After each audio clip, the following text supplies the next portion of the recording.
हाय दोस्तों, good morning. फिर से जीके 95 एकेडमी में आपका स्वागत है। और आज ले चलते हैं दोस्तों भारत के प्रमुख बंदरगाहों के बारे में। भारत के जितने भी प्रमुख बंदरगाह हैं, छोटे से छोटे, बड़े से बड़े, गहरा से गहरा, चौड़ा से चौड़ा, आपको सब बंदरगाह के बारे में बताएंगे और एक भी बंदरगाह छूटेगा नहीं दोस्तों।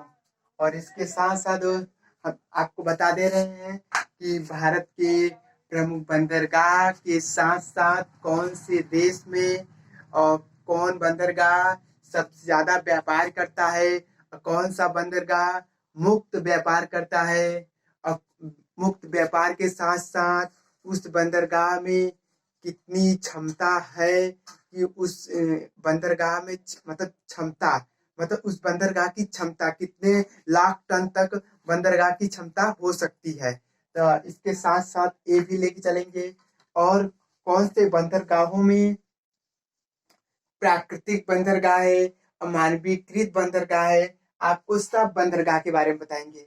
और इसी के साथ साथ आप देख रहे हैं हमारा चैनल जीके 95 एकेडमी, और शुरू से अंत तक देखिएगा। और जो समझ में नहीं आए आप कमेंट करिए और हम आपको क्वेश्चन सॉल्व करके आप तक पूरा पहुंचाएंगे। और इसी के साथ साथ आपको ये भी बता दे रहे हैं कि वीडियो अगर वीडियो देखेंगे तो सब्सक्राइब भी करिए और बेल आइकन दबाना ना भूलें, और शेयर भी करिए और लाइक भी करिए। मुझे पूरा उम्मीद है कि आप एक करेंगे। और आपको बताने जा रहे हैं बंदरगाह के बारे में। बंदरगाह एक प्रमुख हमारा व्यापार है जिससे हमारे देश की आर्थिक स्थिति टिकी हुई है। और इसके साथ साथ एक देश से दूसरे देश व्यापार के स्तर रोजाना चले रहते हैं। और बंदरगाह के हो जाने से आपको बताए हैं कि एक बंदरगाह अगर यहाँ है, एक बंदरगाह यहाँ है, जिससे यहाँ यहाँ की दूरी कम हो गई और यहाँ की एक बंदरगाह यहाँ है, एक बंदरगाह यहाँ है और बीच में एक बंदरगाह है, तो इतनी दूरी कम हो गई और यहाँ की बंदरगाह यहाँ से व्यापार करके अपना इस क्षेत्र एरिया में अपना माल को आयात निर्यात कर सकते हैं।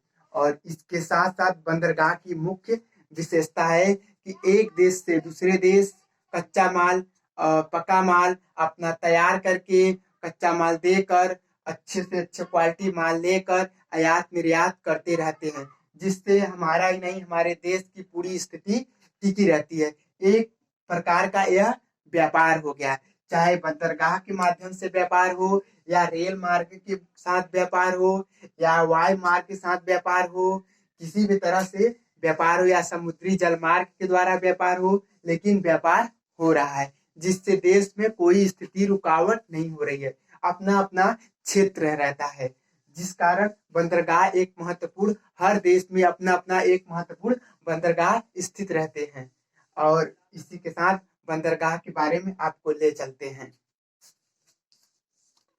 और इसके साथ आपको ये भी बता दे रहे हैं कि हमारा 90% व्यापार इन बंदरगाहों के द्वारा होता है।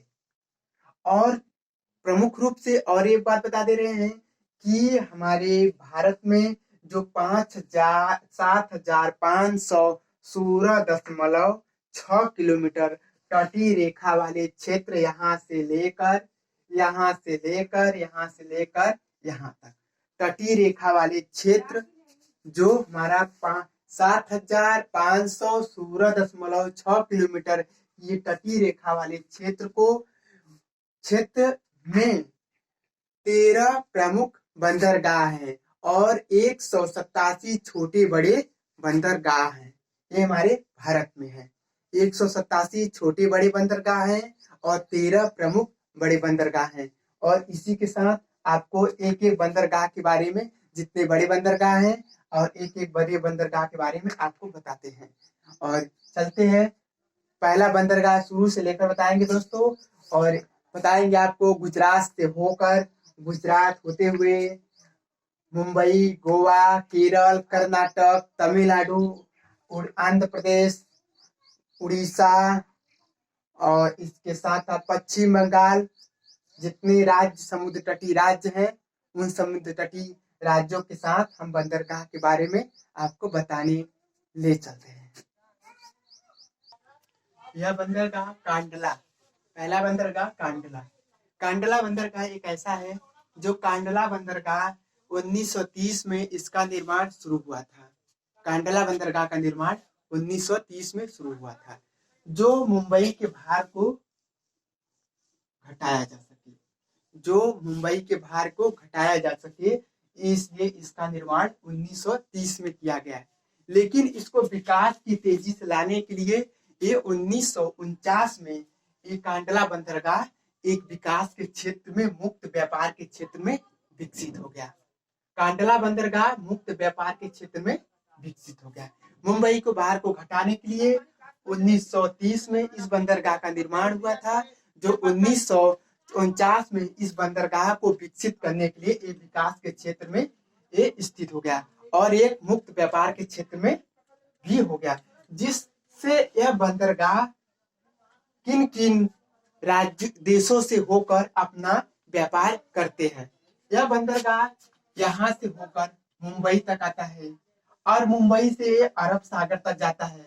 अरब सागर से भी एक कहाँ पे जाता है बता रहे हैं दोस्तों आपको, एक मुंबई से अरब सागर तक जाता है। अब इसी के साथ साथ एक बंदरगाह पाकिस्तान भी क्षेत्रों में व्यापार करता है, और जब पाकिस्तान के क्षेत्रों में व्यापार करता है, इसके साथ साथ अरब भी देशों में होके श्रीलंका तक अपना व्यापार क्षेत्र बढ़ाता है, जिसमें मुख्य रूप से सीमेंट, कच्चा माल, जूट, लाख, लकड़ी और ईंधन जैसी प्राकृतिक गैसें अपना यहाँ पे व्यापार के क्षेत्र में विकसित करता है। एक कांडला बंदरगाह के बारे में हो गया। ये भुज से 48 किलोमीटर दूर की, यहाँ पे भुज है जिससे 48 किलोमीटर दूर है, भुज से 48 किलोमीटर दूर है यह बंदरगाह। और आपको ये भी बता दे रहे हैं कि यहाँ पे छोटे छोटे बंदरगाह पोरबंदर, जामनगर, गांधीनगर, ये छोटे छोटे मुख्य बंदर है। यह बंदरगाह कच्छ के रनवे में स्थित है। आपको कांडला बंदरगाह के बारे में बता दिए। और यह बंदरगाह आपको ये भी बता दे रहे हैं कि ये 48 मीटर के साथ साथ 10 मीटर गहरा स्थित है। यह बंदरगाह 10 मीटर गहराई तक स्थित है। चौड़ा तो ज्यादा तो नहीं है, लेकिन 10 मीटर गहराई तक स्थित है कांडला बंदरगाह। अब इसके साथ चलते हैं मुंबई। अब ये दूसरा बंदरगाह मुंबई हो गया। मुंबई एक ऐसा बंदरगाह है जो 23 किलोमीटर चौड़ी 23 किलोमीटर चौड़ी। मुंबई एक ऐसा बंदरगाह है जो 23 किलोमीटर चौड़ी और 23 किलोमीटर लंबी, ये 23 किलोमीटर तक लंबी है और 10 से 15 किलोमीटर तक चौड़ी है। और इसमें 10 से 15 किलोमीटर तक चौड़ी है और 10 से 11 मीटर गहराई तक इसमें जल की स्थिति है। मुंबई एक ऐसा बंदरगाह है जो विश्व प्रसिद्ध बंदरगाहों में गिना जाता है। मुंबई एक ऐसा बंदरगाह है जो विश्व प्रसिद्ध बंदरगाहों में गिना जाता है। जो इस बंदरगाह की ज्यादा भीड़ हो जाने से इस बंदरगाह का निर्माण किया गया था और तब मुंबई बंदरगाह 23 किलोमीटर लंबी और 10 से 15 किलोमीटर चौड़ी और 11 मीटर गहरी जल में स्थित है। यहाँ पे 10 से 15 जहाज आसानी से रुक सकते हैं इस बंदरगाह में। और इसका व्यापार क्षेत्र केप टाउन दक्षिण अफ्रीका, डबरन दक्षिण अफ्रीका, अदन को जाता है, केप टाउन को जाता है दक्षिण अफ्रीका, अदन को जाता है, केप टाउन को जाता है और कोलंबस श्रीलंका को जाता है। और ये संयुक्त राज्य अमेरिका के नजदीक होने के कारण ये यूरोप में भी अपना व्यापार क्षेत्र, अपना अधिकार जमा लिया है। और इसी के साथ साथ आपको ये भी बता दें, ये संयुक्त राज्य अमेरिका के साथ संयुक्त कनाडा, संयुक्त राज्य अमेरिका, मैक्सो, दक्षिणी अमेरिका के साथ भी यह बंदरगाह आसानी से अपना व्यापार करता है। ये मुंबई बंदरगाह है। और इसके साथ साथ अपना रेल मार्ग द्वारा भारत के अन्य राज्यों में अपना व्यापार की अपने व्यापार के क्षेत्र में अधिकतर रेल मार्गों के द्वारा और परिवहन के संचार के क्षेत्र में अलग अलग राज्यों में भी व्यापार करता है। और इसके साथ साथ आपको ये भी बता दे रहे हैं, मुंबई विश्व के प्रसिद्धों में बंदरगाह गिना चुना जाता है। यहाँ पे सूती, ऊन, वस्त्र, रेशम, लोहे की धातुएं, ऐश, कच्चा माल आदि यहाँ पे सीमेंट उत्पादन होता है, जिससे इस बंदरगाह पे उत्पादन नहीं होता है, इस बंदरगाह पे आयात निर्यात होता है इस बंदरगाह पे। और इसके साथ साथ चलते हैं, मुंबई में एक और बंदरगाह है जिसका नाम है जवाहरलाल नेहरू बंदरगाह। आपको उसके बारे में भी बता दे रहे हैं। नाना शिवा बंदरगाह, यह बंदरगाह का निर्माण मई 1989 1989 में यह बंदरगाह का निर्माण किया गया। यह बंदरगाह मुंबई के भार को कम करने के लिए महासेवा या जवाहरलाल नेहरू बंदरगाह का निर्माण किया गया, जो 1989 में इस बंदरगाह का निर्माण किया गया। यह बंदरगाह 60 लाख टन तक माल का आयात कर सकता है, इतनी इसकी क्षमता है। 60 लाख टन तक इसकी क्षमता है इस बंदरगाह की। और ये बंदरगाह ज्यादा व्यापार के क्षेत्र में स्थित नहीं है, लेकिन मुंबई के व्यापार को कम करने के लिए इस बंदरगाह का निर्माण किया गया है। और 1989 मई 1989 में इस बंदरगाह का निर्माण किया गया है। अब 3 बंदरगाह हो गए। अब इसके बाद आता है मारवा गोवा। मारवा गोवा बंदरगाह एक ऐसा बंदरगाह है जो एक भारत का पश्चिमी प्राकृतिक बंदरगाह के क्षेत्र में गिना जाता है। मारवा गोवा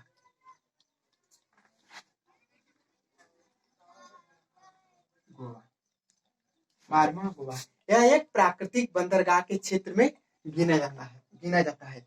मुख्य रूप से यह एक बंदरगाह जो प्राकृतिक के साथ साथ मुख्य रूप से प्राकृतिक के क्षेत्र में गिना जाता है। भारत का पश्चिमी यह प्राकृतिक बंदरगाह के क्षेत्र में जाना जाता है। और इसमें आपको ये भी बता दे रहे हैं कि इसके विस्तार के लिए भारत सरकार ने इसको विस्तृत बनाने के लिए एक नया योजना बनाई है, जिसका इसका क्षेत्र अक्षर विस्तार हो जाए। और इस बंदरगाह के भारत के दक्षिणी राज्य कर्नाटक, तमिलनाडु, उड़ीसा, आंध्र प्रदेश और इसके साथ साथ मध्य प्रदेश, छत्तीसगढ़ में भारी मात्रा में माल का निर्यात किया जाता है, जिससे सड़क मार्ग से और रेल मार्ग से भारी मात्रा में सड़क का निर्यात किया जाता है। और आपको ये भी बता दे रहे हैं कि यहाँ पे 12% कच्चा माल का निर्यात किया जाता है इस बंदरगाह से। ये हो गया चौथा बंदरगाह। और अब इसके बाद चलते हैं 5वां बंदरगाह। 5वां बंदरगाह के बारे में अब भारत का चौथा बंदरगाह, और इसके बारे में आपको बता दे रहे हैं। यहाँ पे मशीनें, रासायनिक पदार्थ, उद्योग के सामान और तो और इसमें एक और बड़ी बात है, यहाँ पे दवाइयाँ, यहाँ पे मारवा गोवा में दवाइयाँ जितनी भी दवाइयाँ हैं, सब जितने गोवा से मिलने वाली दवाइयाँ हैं, वो दवाइयों को हर राज्यों में रेलगाड़ी या सड़क मार्ग से अन्य राज्यों में प्रवेश किया जाता है। माल को तैयार करके राज्यों में परिवहन के साथ निर्यात किया जाता है। ये बंदरगाह के एक मुख्य रूप से यहाँ पे दवाइयों का निर्यात अक्सर होता है। और चलते हैं न्यू मंगलुरु। न्यू मंगलुरु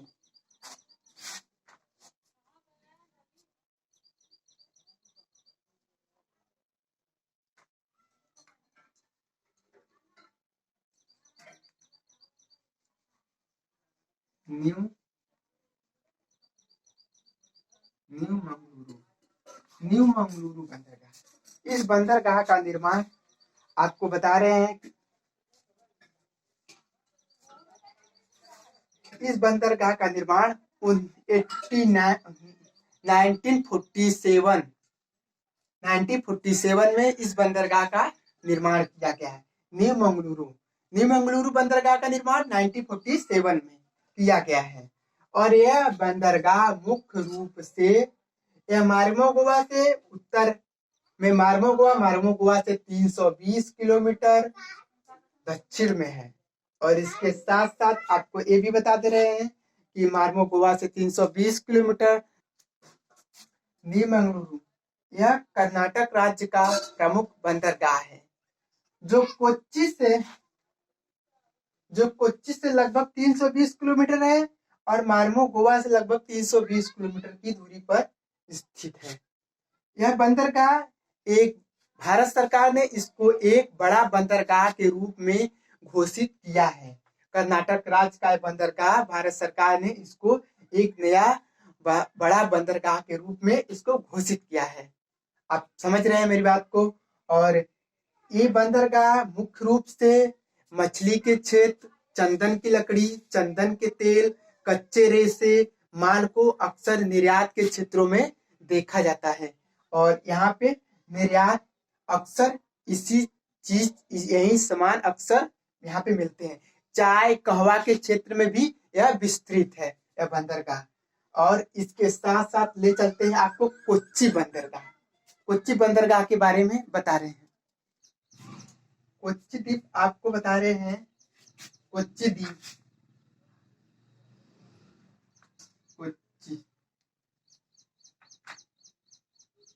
कोच्चि द्वीप, नीमंगलुरु और कोच्चि द्वीप को कन्नड़ के क्षेत्र, जो कन्नड़ के क्षेत्र हैं, नीमंगलुरु और कोच्चि को अलग करता है। कन्नड़ का क्षेत्र नीमंगलुरु और कोच्चि को अलग करता है। कोच्चि मालाबार तट पर स्थित है जो मानव निर्मित वेलिंगटन द्वीप और वायपेन द्वीप पे स्थित है। कोच्चि वेलिंगटन द्वीप और मानव निर्मित वेलिंगटन द्वीप और वायपेन द्वीप पर स्थित है।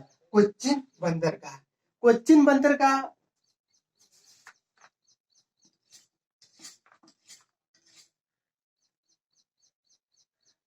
कोच्चिन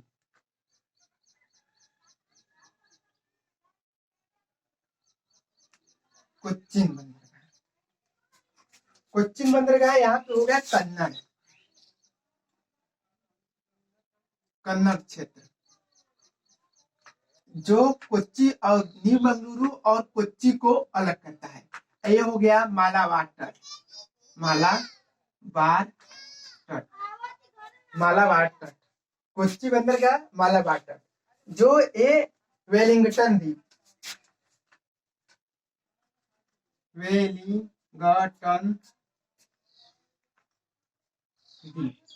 और वायपेन द्वीप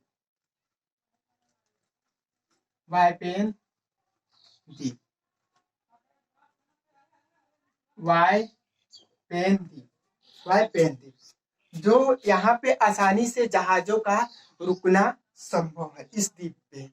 जो इस बंदरगाह पे एक मुख्य रूप से मुंबई से 930, यहाँ से लेकर यहाँ तक की दूरी 930 किलोमीटर है।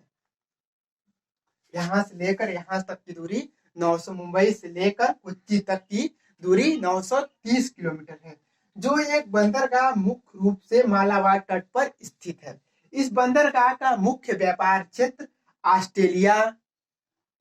ऑस्ट्रेलिया को जाता है और ऑस्ट्रेलिया के साथ साथ यह बंदरगाह वेलिंगटन, जो न्यूजीलैंड को कहा जाता है, वेलिंगटन न्यूजीलैंड को भी जाता है। आपको ये भी बता दे रहे हैं कि कोच्चि में जो कोच्चि बंदरगाह मुख्य रूप से ऑस्ट्रेलिया सुदूर देश है, जो कोच्चि से ऑस्ट्रेलिया की दूरी कम पड़ जाती है। अगर यही पहले बंदरगाह यहाँ से मुंबई जाता था, जो मुंबई जाने से 930 किलोमीटर की दूरी कम हो जाने से ये कोच्चि से ही बंदरगाह व्यापार करने की शुरुआत की। और इसी के साथ साथ यह बंदरगाह यहाँ पे अदन को जाता है, जो अदन के साथ साथ यह बंदरगाह केप टाउन डबरन तक जाता है और कोलंबस तक जाता है। कोलंबस से इसकी दूरी और नजदीक हो गई, श्रीलंका जिसकी दूरी और नजदीक हो गई। और इसके साथ साथ और एक मोजाम्बिक आता है, वहां पर भी इसकी दूरी साउथ अफ्रीका जिसको बोलते हैं केप टाउन, डबरन, और दक्षिण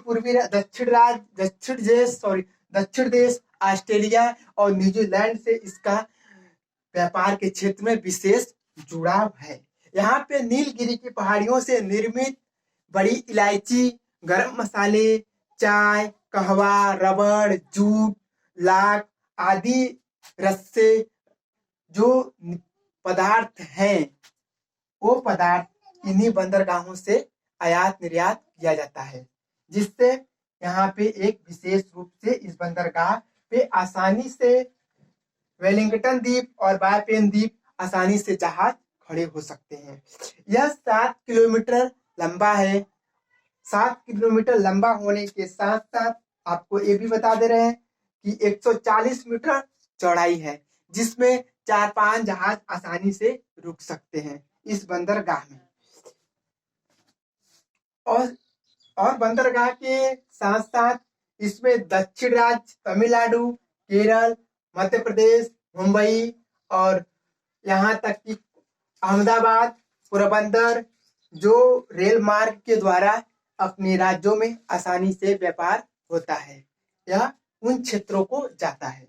और जो रेल मार्ग यातायात के साधन से भी भारत के पूर्वी राज्यों में भी व्यापार होता रहता है। ये हो गया कोच्चि बंदरगाह। अब कोच्चि के साथ साथ चलते हैं तुतिनकोरी। यह बंदरगाह 1974 में इस बंदरगाह का निर्माण किया गया। तुतिकोरिन बंदरगाह का निर्माण 1974 में किया गया। जो ये बंदरगाह चेन्नई और कोच्चि बंदरगाह के दबाव को कम करने के लिए इस बंदरगाह का निर्माण किया गया 1974 में। 1974 में इस बंदरगाह का निर्माण किया गया, जिसमें मुख्य रूप से यह बंदरगाह श्रीलंका को मुख्य व्यापार के क्षेत्र में जोड़ा गया है। जो तुतिनकोरी से कोलंबस बंदरगाह तक व्यापार होता है। श्रीलंका का मुख्य बंदरगाह कोलंबस है। कोलंबस तक इसका व्यापार होता है मुख्य रूप से। तुतिनकोरी का व्यापार मुख्य रूप से कोलंबस तक होता है, जो कोलंबस श्रीलंका की राजधानी है कोलंबस।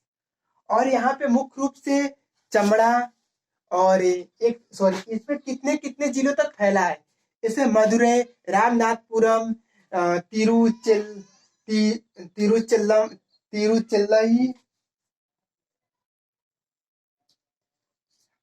तिरुचिरापल्ली और रामनाथपुरम, मदुरै, ये आदि राज्यों तक यह फैला है।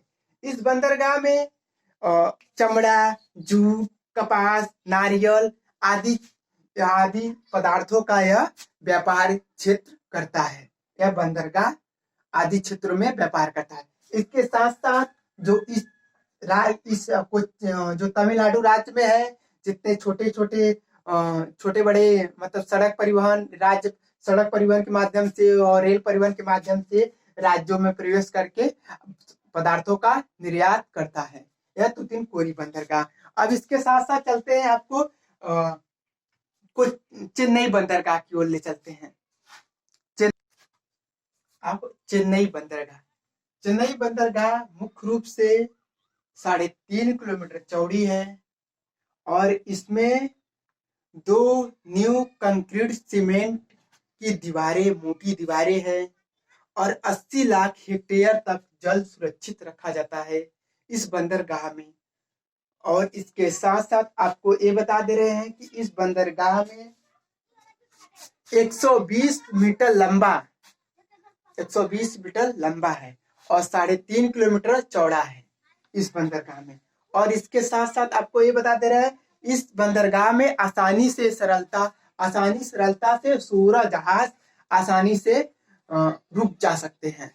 और तूफान के समय इस बंदरगाह में जल का आयतन 12 मीटर हो जाता है। वो तूफान के नहीं आने के कारण इस बंदरगाह में 10 मीटर तक गहराई जल पाया जाता है, जो तूफान आ जाने के कारण इस बंदरगाह में 12 मीटर जल पाया जाता है। और इसी के साथ साथ आपको ये भी बता दे रहे हैं, चेन्नई बंदरगाह एक मुख्य रूप से बंदरगाह है जो यहाँ से अपनी स्थिति कोलकाता को करता है। और इसके साथ साथ आपको चीन, जापान को भी आयात निर्यात करता है। और इसके साथ साथ अपना व्यापार यगुन को भी जाता है, जो म्यांमार यगुन तक भी अपना व्यापार क्षेत्र करता है।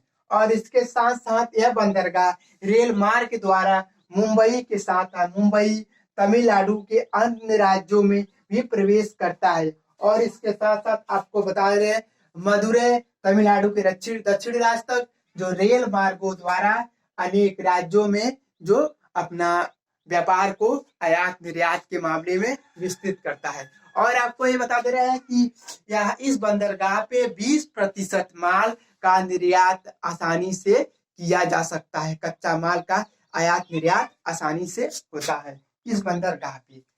चेन्नई बंदरगाह की खासियत हो गई, यहाँ पे कच्चा माल, नारियल, जूट, कपास और गरम मसाले, रबड़ इस बंदरगाह से मुख्य रूप से आयात निर्यात किए जाते हैं।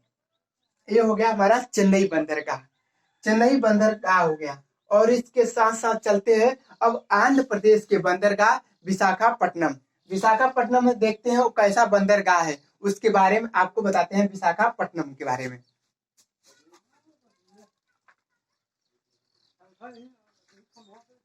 विशाखापट्टनम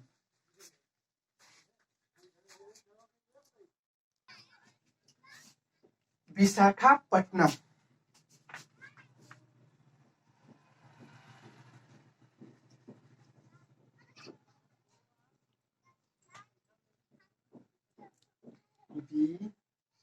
विशाखापट्टनम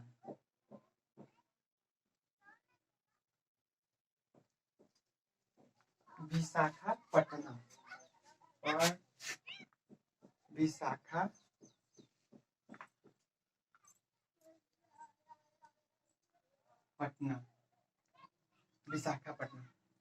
विशाखापट्टनम आंध्र प्रदेश का मुख्य बंदरगाह है, जो एक प्राकृतिक रूप से यह एक बहुत बड़ा प्राकृतिक बंदरगाह के रूप में जाना जाता है। यह बंदरगाह बंगाल की खाड़ी से थोड़ा हटके है, नहीं तो बंगाल की खाड़ी में ही स्थित है। यह बंदरगाह कोलकाता से 800 किलोमीटर दूर है और चेन्नई से 435 किलोमीटर की दूर पर स्थित है।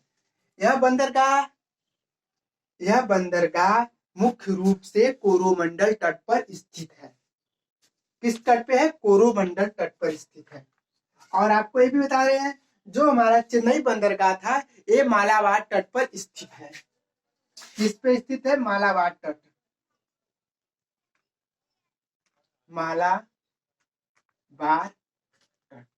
मालाबार तट पर हमारा चेन्नई बंदरगाह स्थित है। और विशाखापट्टनम जो कोरोमंडल तट पर है।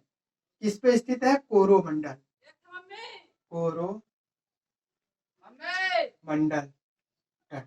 कोरोमंडल तट पर हमारा ये विशाखापट्टनम बंदरगाह स्थित है, जो मुख्य रूप से यह एक प्राकृतिक बंदरगाह है। इस बंदरगाह का निर्माण 1833 में इस बंदरगाह का निर्माण हुआ है, जो सबसे पुराना बंदरगाह के रूप में जाना जाता है और एक प्राकृतिक बंदरगाह के क्षेत्र में भी जाना जाता है। इस बंदरगाह के क्षेत्र में हल्दिया, कोलकाता और इसके साथ साथ तमिलनाडु कोच्चि बंदरगाह और न्यू मंगलुरु बंदरगाह और इसके साथ साथ चेन्नई बंदरगाह से भी अपना व्यापार क्षेत्र करता है। और इसके साथ साथ आपको ये भी बता देते हैं कि यह बंदरगाह मुंबई तक जाता है, पोरबंदर तक भी जाता है, जो कच्छ के रनवे में स्थित कांडला बंदरगाह के क्षेत्र को भी अपना व्यापार क्षेत्र में प्रदर्शित करता है। और ये जल मार्ग के साथ साथ यह राज्यों में प्रवेश के साथ साथ छत्तीसगढ़, उड़ीसा, झारखंड और मध्य प्रदेश में भी रेल मार्ग के द्वारा अपना आयात निर्यात करता है। यह मुख्य रूप से आपको ये बता दे रहे हैं, निर्यात के समय यह कच्चा लोहा के साथ साथ आपको कच्चे सामान और लौह अयस्क, सीमेंट, कोयला एक कच्चे तेल का उत्पादन करता है। आयात के समय यह हमारा बंदरगाह आयात के समय विशेष रसायन, लौह इस्पात के समान खनिज पदार्थ और दवाइयां मुख्य रूप से यह बंदरगाह आयात करता है। दवाइयां, रसायन, उद्योग पदार्थ और मशीनें यह बंदरगाह मुख्य रूप से आयात करता है। विशाखापट्टनम बंदरगाह। और इसके साथ साथ यह बंदरगाह राज्यों में भी निर्यात करता है और अन्य देशों में भी अपना व्यापार क्षेत्र करता है। यह बंदरगाह मुख्य रूप से यगुन तक जाता है। जो यगुन हमारा म्यांमार का क्षेत्र है, उस बंदरगाह तक व्यापार करता है। और इसके साथ साथ यह बंदरगाह कोलंबस भी अपना बंदरगाह के क्षेत्र में विशेष रूप से व्यापार करता है यह बंदरगाह। और इसके साथ साथ आता है, अब आपको बताते हैं, इसके बाद आपका उड़ीसा राज्य में प्रमुख बंदरगाह पारादीप है। पारादीप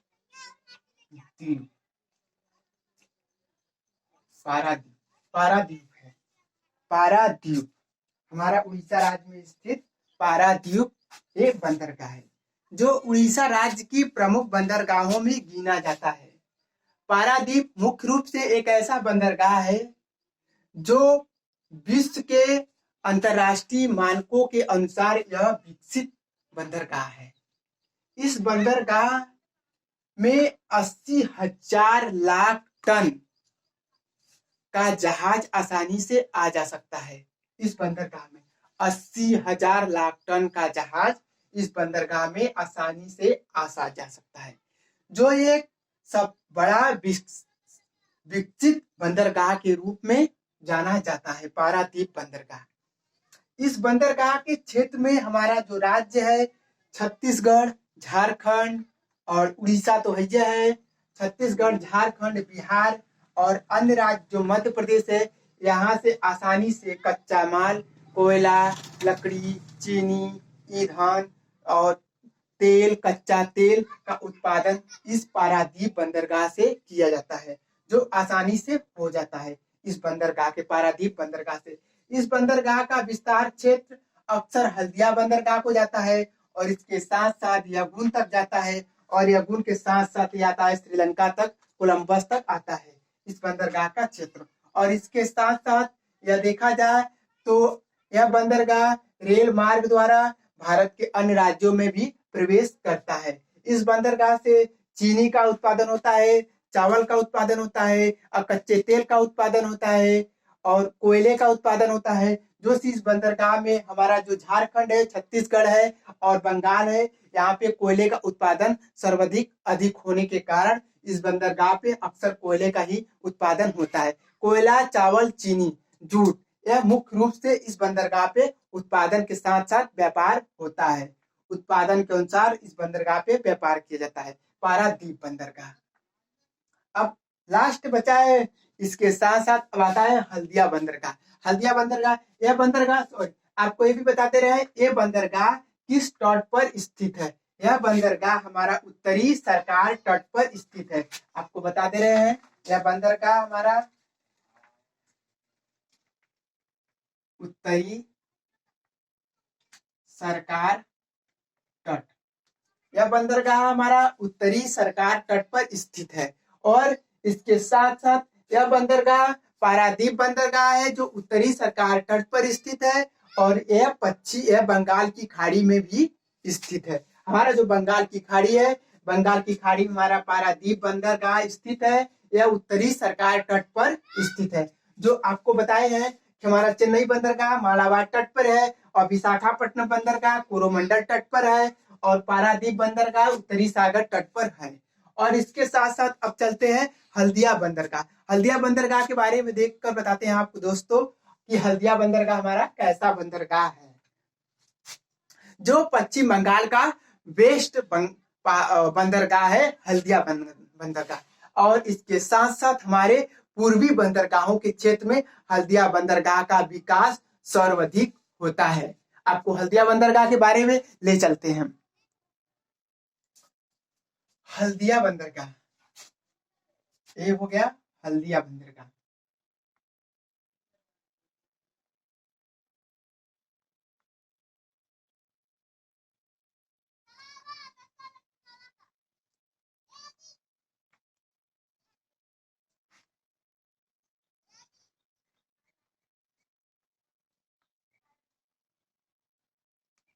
हल्दिया हल्दिया बंदरगाह। हल्दिया बंदरगाह हमारा एक ऐसा बंदरगाह है जो हुगली नदी के मुहाने पर स्थित बंदरगाह है। कहाँ पे स्थित है? हुगली नदी के मुहाने पर हल्दिया बंदरगाह स्थित है। मुख्य रूप से हुगली नदी के मुहाने पर हमारा हल्दिया बंदरगाह स्थित है। और यहाँ पे आपको ये बताते रहे कि यहाँ पे इस बंदरगाह का व्यापार क्षेत्र अक्सर बांग्लादेश के साथ होता है और इसके साथ साथ पूर्वी देशों को जाता है और दक्षिणी देशों को तक जाता है। यह बंदरगाह का विकास क्षेत्र व्यापार इसका दक्षिणी देशों को होता है और पूर्वी देशों को होता है। इस बंदरगाह में खनिज तेल के साथ साथ कच्चा कोयला, तेल का उत्पादन मुख्य रूप से इस बंदरगाह पे होता है। हल्दिया बंदरगाह पे मुख्य रूप से कोयला और कच्चे तेल और कंटेनर ये यहाँ आसानी से 15 मीटर गहरे वाले डूब कंटेनर जहाज आसानी से आ जा सकते हैं। इसकी गहराई 15 मीटर गहरी है जिसमें कंटेनर जहाज आसानी से आ जा सकते हैं। और इस बंदरगाह पे मुख्य रूप से कच्चे तेल का निर्यात होता है और कोयले का निर्यात अक्सर होता है इस बंदरगाह पे। और आपको ये भी बता दे रहे हैं इस बंदरगाह का निर्माण फरवरी 1997 को किया गया। 1997 को इस बंदरगाह का निर्माण किया गया। फरवरी 1997 को हल्दिया बंदरगाह का निर्माण किया गया है। और एक बात और बता दे रहे हैं, यहाँ पे 1 लाख टन तक के जहाज आसानी से इस बंदरगाह में आ सकते हैं। 1 लाख टन तक के जहाज आसानी से इस बंदरगाह में अपना व्यापार कर सकते हैं, आसानी से आ जा सकते हैं। इस बंदरगाह का मुख्य रूप से विशेषता है। और आपको एक और बात बता दे रहे हैं कि भारत के जितने बंदरगाह हो और इसका कार्य प्रणाली किस प्रकार से चलता है। इस हल्दिया बंदरगाह का कार्य प्रणाली एक कंप्यूटर प्रणाली द्वारा किया जाता है। मुख्य रूप से हल्दिया बंदरगाह का कार्य प्रणाली कंप्यूटरीकृत है, जो कंप्यूटर की देखभाल में इसकी हल्दिया बंदरगाह का माल आयात निर्यात किया जाता है। कंप्यूटरीकृत इसका कार्य प्रणाली है। कंप्यूटर प्रणाली नियंत्रण कंप्यूटर द्वारा होता है। इसका नियंत्रण कंप्यूटर द्वारा होता है। आपको बता दें हल्दिया बंदरगाह का निर्माण फरवरी 1997 को हुआ है। 1 लाख टन तक जहाज यहाँ से आसानी से अपना व्यापार कर सकते हैं। और लास्ट बंदरगाह है, आपको ले चलते हैं लास्ट बंदरगाह की ओर, कोलकाता बंदरगाह। इसी के साथ दोस्तों हम अगला बंदरगाह आपको अगले चैप्टर में दिखाएंगे, अगले पार्ट में दिखाएंगे। कुछ विशेष रूप से अगला जो दो तीन बंदरगाह हैं उस बंदरगाह के बारे में अगले चैप्टर में दिखाएंगे, अगले पार्ट में दिखाएंगे दोस्तों। इसी के साथ आपसे निवेदन करते हैं कि अगला चैप्टर नेक्स्ट वीडियो आप तक पहुंचाएंगे। तब तक मेरा वीडियो देखते रहिए, इन बंदरगाहों को समझते रहिए। जो बंदरगाह 12 ठो है, अब वो बंदरगाह 12 नहीं, वो बंदरगाह 13 हो गए हैं मेरे दोस्त। कितने 13 बंदरगाह हो गए? भारत में 13 बंदरगाह